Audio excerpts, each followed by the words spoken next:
Assalamualaikum warahmatullahi wabarakatuh. Salam dan bahagia.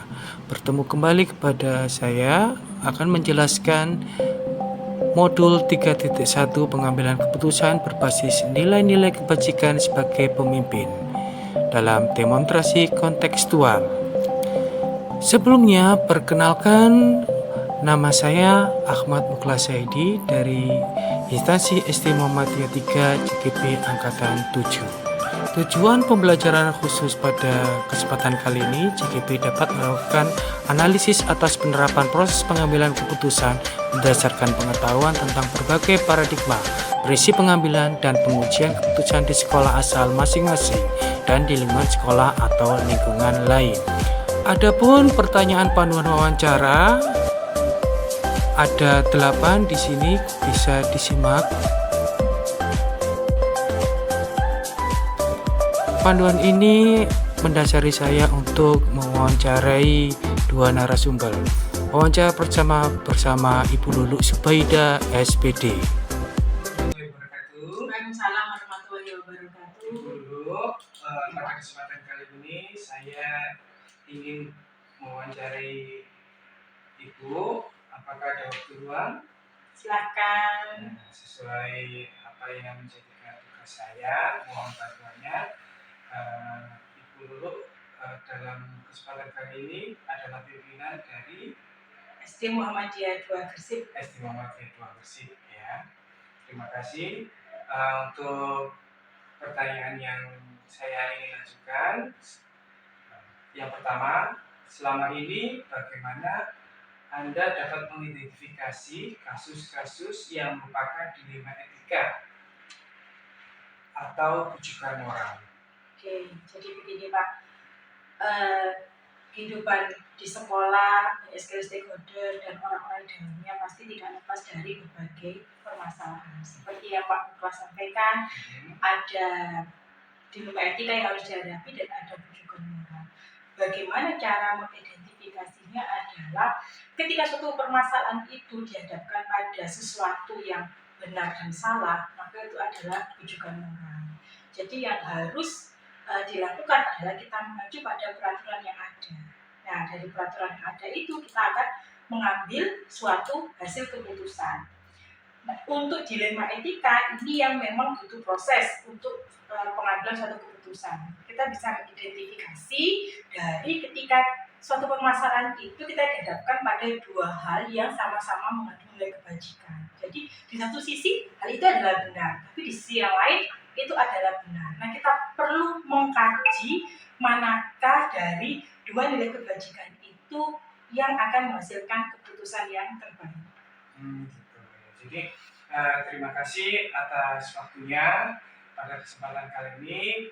Intinya adalah dalam suatu peristiwa yang kita alami saat kita memimpin, ketika kita menghadapi dilema etika, yang kita perlukan adalah wawasan yang luas dalam menanggapi suatu kasus, dan kita harus perlu mengacu pada peraturan-peraturan yang ada di sekolah. Terima kasih Bu Lulu atas waktunya. Saya ucapkan Assalamualaikum warahmatullahi wabarakatuh. Waalaikumsalam warahmatullahi wabarakatuh.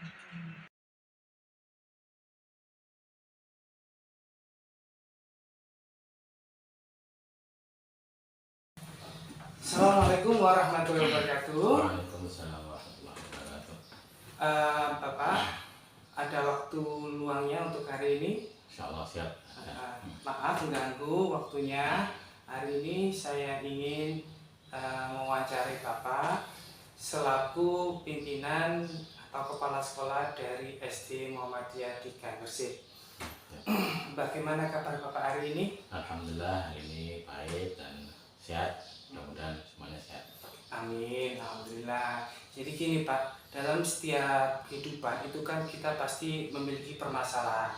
Apalagi di tempat kerja, sekolah, ataupun di rumah kita memiliki masalah atau permasalahan. Jadi bila Bapak menemui sebuah masalah terselama ini, bagaimana Bapak mengidentifikasi kasus-kasus yang merupakan dilema etika atau rujukan moral, Pak?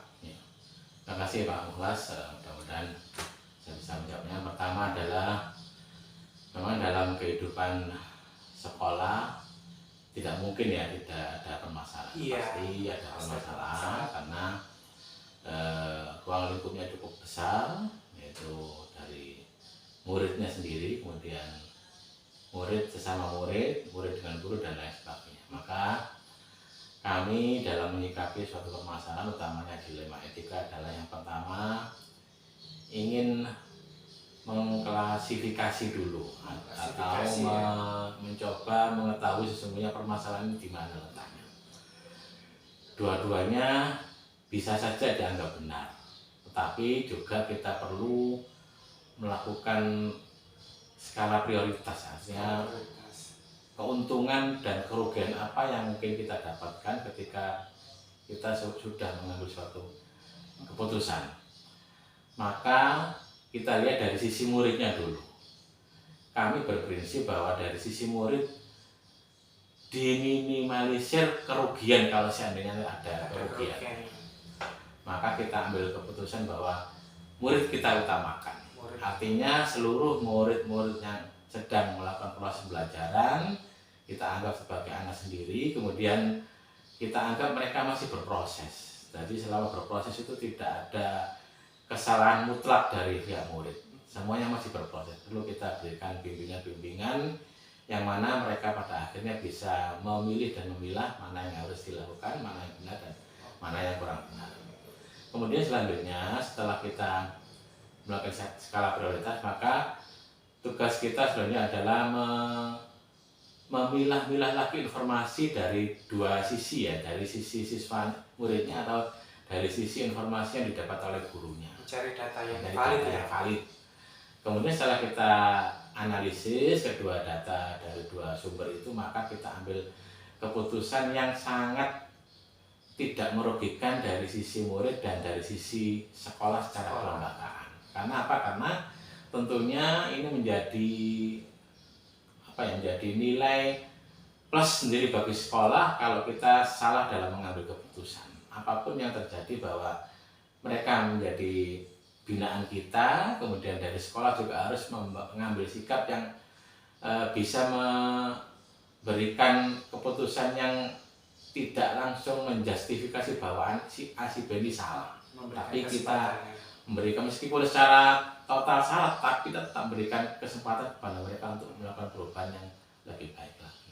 Jadi saya kira itu Pak Mulas. Artinya terima kasih. Kita berpikir meminimalisir kerugian ke sisi siswanya atau muridnya dan secara kelembagaan. Terima kasih atas jawabannya dari semua pertanyaan yang telah diajukan. Bapak telah menjawab dengan baik dan semoga ini menjadi pelajaran buat kita semuanya. Dalam artian dalam mengambil sebuah keputusan yang terdapat di dalam etika, kita harus bisa spesifikasikan dulu, kita harus melihat data-data dan kita harus bisa berpihak pada siswa apapun yang terjadi, karena siswa ini adalah sebuah proses yang berkelanjutan untuk menjadi binaan dari sekolah ini. Terima kasih atas waktunya Bapak dan Assalamualaikum warahmatullahi wabarakatuh. Waalaikumsalam warahmatullahi wabarakatuh. Matur suwun Pak ya. Langsung ke SD2. Iya.